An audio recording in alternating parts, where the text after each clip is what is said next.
दोस्तों, माह रमज़ान के इस तीसरे जुमानामा का उन्वान है ग़ज़वा बद्र की कुरानी मंजर निगारी।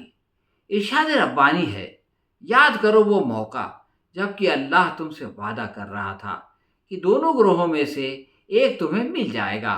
तुम चाहते थे कि कमज़ोर ग्रोह तुम्हें मिले, मगर अल्लाह का इरादा ये था कि अपने इरशादात से हक़ को हक़ कर दिखाए और काफिरों की जड़ काट दे, ताकि हक़ हक़ होकर रहे और बातिल बातिल हो जाए, खा मुजरिमों को ये कितना ही नागवार हो। इन दो आयात से फ़ज़ाए बद्र की मंजर नगारी का आगाज़ होता है। सूरह अनफाल की जुमला 75 आयात के साथ हक़ व बातिल की इस असीम शान कशमकश का कोई न कोई ताल्लुक़ ज़रूर है। मंजर निगारी का एक मारूफ असलूब फ्लैशबैक है। मसलन, और वो मौका याद करो जब तुम अपने रब से फरियाद कर रहे थे, जवाब में उसने फरमाया कि मैं तुम्हारी मदद के लिए पे दर पे 1000 फरिश्ते भेज रहा हूँ। इस बशारत की ये हिकमत अमली बयान की गई कि ये बात अल्लाह ने तुम्हें सिर्फ इसलिए बता दी कि तुम्हें खुशखबरी हो और तुम्हारे दिल उससे मुतमईन हो जाएं, वरना मदद तो जब भी होती है अल्लाह ही की तरफ से होती है। यकीनन अल्लाह ज़बरदस्त और दाना है। आफाकी हक़ाइक़ के इदराक इंसानों को मार्के जंग में इत्मीनान और हौसला अफजाई की ज़रूरत से बेनियाज नहीं करता। आगे आने वाला मंजर देखें, और वो वक्त जबकि अल्लाह अपनी तरफ से गुनूदगी की शक्ल में तुम पर इत्मीनान और बेखौफी की कैफियत तारी कर रहा था और आसमान से तुम्हारे ऊपर पानी बरसा रहा था, ताकि तुम्हें पाक करे और तुमसे शैतान की डाली हुई नजासत दूर करे और तुम्हारी हिम्मत बंधाए और इसके ज़रिए तुम्हारे कदम जमा दे। इस आयत में इत्मीनान के साथ बेखौफी की इब्लीसी नजासत से नजात का जिक्र है। उन लोगों के लिए इसमें ताज़ियान इबरत है जो बेदारी की खातिर उम्मत को खौफज़दा करने में मसरूफ़ रहते हैं।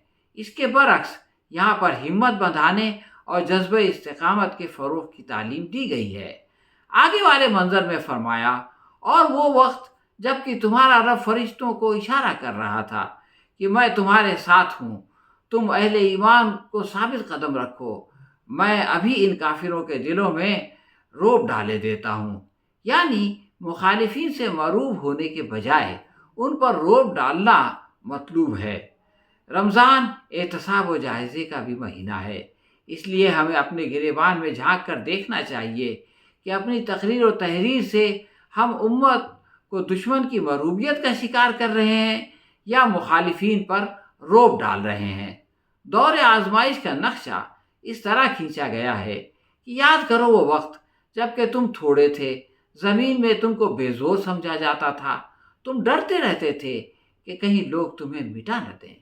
फिर अल्लाह ने तुमको जाए पनाह मुहैया कर दी, अपनी मदद से तुम्हारे हाथ मजबूत किए और तुम्हें अच्छा रिस्क पहुंचाया। शायद कि तुम शुक्रगुजार बनो। जहमत में मुब्तला इंसान नेमत को भूल जाता है। यहाँ इस मनफी रवैये की इस्लाह करते हुए रहमतों के एतराफ़ और शुक्रगुजारी का जज्बा उभारा गया है।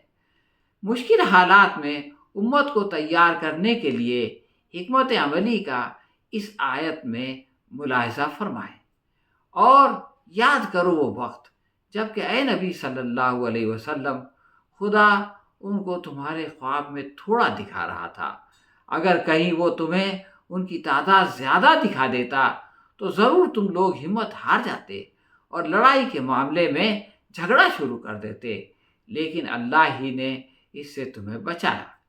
इसके बरक्स हस्र हाजिर में उम्मत के अंदर सहयूनियत और हिंदुत्व नवाजों को बड़ा चढ़ाकर पेश करने का रुझान आम है। इसके सबब वही हिम्मत शिकनी और मायूसी फैलती है जिसका जिक्र मज़कूरा बाला आयत में किया गया है। ग़ज़वा उहद के बाद क़यामत तक के लिए ये तालीम दी गई है कि और तुम लोग जहाँ तक तुम्हारा बस चले ज़्यादा से ज़्यादा ताकत और तैयार बंधे हुए घोड़े उनके मुकाबले के लिए मुहैया रखो, ताकि इसके ज़रिए से अल्लाह के और उसके दुश्मनों को और उनके दूसरे आदा को खौफज़दा करो जिन्हें तुम नहीं जानते मगर अल्लाह जानता है। यहाँ वसाइल जंग मुहैया करके دشمن کو مغلوب کرنے کا حکم دیا گیا ہے۔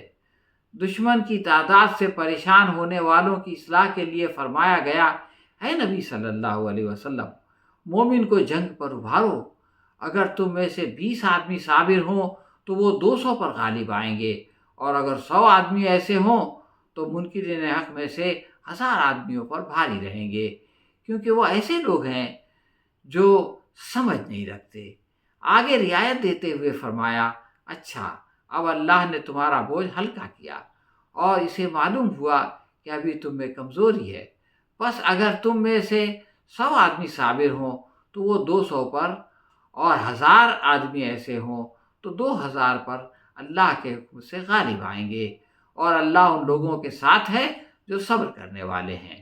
عصر حاضر میں افغانستان کے اندر یہ حقیقت آشکار ہو چکی ہے، اور فلسطین میں ہو رہی ہے، جہاں اسرائیلی سابق کمانڈر جنرل ہیڈزک برگ بھی غزہ میں جنگی شکست کا اعتراف کر چکا ہے۔ سورہ انفال کے اختتامی آیات میں اللہ ایمان والوں کو یہ تلقین فرماتا ہے کہ جن لوگوں نے ایمان قبول کیا اور ہجرت کی اور اللہ کی راہ میں اپنی جانیں لڑائیں اور اپنے مال کھپائے، اور جن لوگوں نے ان کو جگہ دی اور ان کی مدد کی، وہی دراصل ایک دوسرے کے ولی ہیں۔ اور پھر یہ بشارت بھی دی گئی کہ جو لوگ ایمان لائے اور جنہوں نے ایمان کی راہ میں گھر بار چھوڑے اور جدوجہد کی، اور جنہوں نے پناہ دی اور مدد کی، وہی سچے مومن ہیں۔ ان کے لیے خطاؤں سے درگزر ہے اور بہترین رزق ہے۔ دنیا و آخرت کی کامیابی کا دار و مدار اسی وعدہ حق پر غیر متزلزل ایمان و یقین پر ہے۔ اللہ تبارک و تعالی اہل غزہ کو یوم الفرقان کی سی کامیابی سے نوازے۔ ربنا تقبل منا انک انت السمیع العلیم وتب علینا انک انت التواب الرحیم، وآخر دعوانا ان الحمد للہ رب العالمین۔